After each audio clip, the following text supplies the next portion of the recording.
ഹരിയാനയിലേക്ക് വരുമ്പോൾ ഇനി 3 സീറ്റുകളിലെ ഫലം അല്ലെങ്കിൽ ലീഡ് നില മാത്രമാണ് വരാനിരിക്കുന്നത്. 87 മണ്ഡലങ്ങളിലെ ലീഡ് നില കൃത്യമായി പുറത്തു വരുമ്പോൾ ഒരു തർക്കവും വേണ്ട, ഒരു സംശയവും വേണ്ട.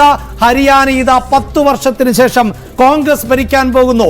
കൂടെ തന്നെ ഒരിക്കൽ കൂടി മുഖ്യമന്ത്രിയാകുമോ എന്നത് മാത്രമായിരിക്കും ഇനി ഹരിയാനയെ സംബന്ധിച്ചിടത്തോളം. 57ലേക്ക് കോൺഗ്രസിന്റെ ലീഡ് കൂടിയിട്ടുണ്ട്. മറ്റുള്ളവർ 8 സീറ്റുകളിൽ ലീഡ് ചെയ്യുന്നുണ്ട്. INLD 3 സീറ്റുകളിൽ ലീഡ് ചെയ്യുന്നുണ്ട്. ഇത്തവണ INLD BSPയുമായി ചേർന്ന് സഖ്യമുണ്ട്. അവിടെ 3 സീറ്റുകളിൽ ലീഡ് ചെയ്യുന്നുണ്ട്. പക്ഷേ BJP 18 സീറ്റുകളുടെ കുറവാണ്. അതായത് കഴിഞ്ഞ തവണ 40 സീറ്റുകൾ ഉണ്ടായിരുന്ന BJPക്ക് കഴിഞ്ഞ തവണ മെജോറിറ്റി കിട്ടിയില്ല എങ്കിൽ പോലും JJPയുമായി ചേർന്ന് സർക്കാർ ഉണ്ടാക്കാൻ കഴിഞ്ഞിരുന്നു. പക്ഷേ 47 സീറ്റ് 2014-ൽ, 2019-ൽ 40 സീറ്റ്, അതിൽ നിന്ന് 2024 ആയപ്പോഴേക്കും 22 സീറ്റുകളിൽ മാത്രം ലീഡ് ചെയ്യാൻ കഴിഞ്ഞിരിക്കുകയാണ്.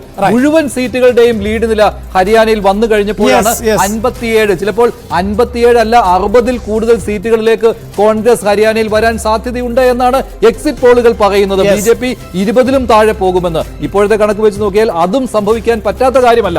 എന്നാലും എനിക്ക് തോന്നുന്നു മഞ്ജുഷ ഏതാണ്ട് ഈ ഒരു ടാലി മാറിമറിയും. അതായത് 22-ഓ 23-ഓ 20-ന് മുകളിൽ BJP എന്ന് നമുക്ക് ഏകദേശം പറയാൻ സാധിക്കും. 60-നടുത്ത് എങ്കിലും 55-ന് മുകളിലേക്ക് 55-60 റേഞ്ചിലേക്ക് കോൺഗ്രസ് നിൽക്കും. അതിനപ്പുറത്ത് വലിയ സ്ഥായിയായ മാറ്റങ്ങൾക്ക് ഇനി സാധ്യതയുണ്ട്.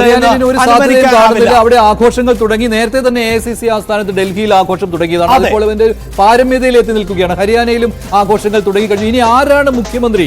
അതിൽ തന്നെ ഒരു തർക്കമുണ്ടാകുമല്ലോ. ഹൂഡയാണോ, കുമാരി സെൽജിയാണോ, സുർജേവാലയാണോ? ഇങ്ങനെയുള്ള ചർച്ചകൾ ഉണ്ടാകും സ്വാഭാവികമായിട്ടും.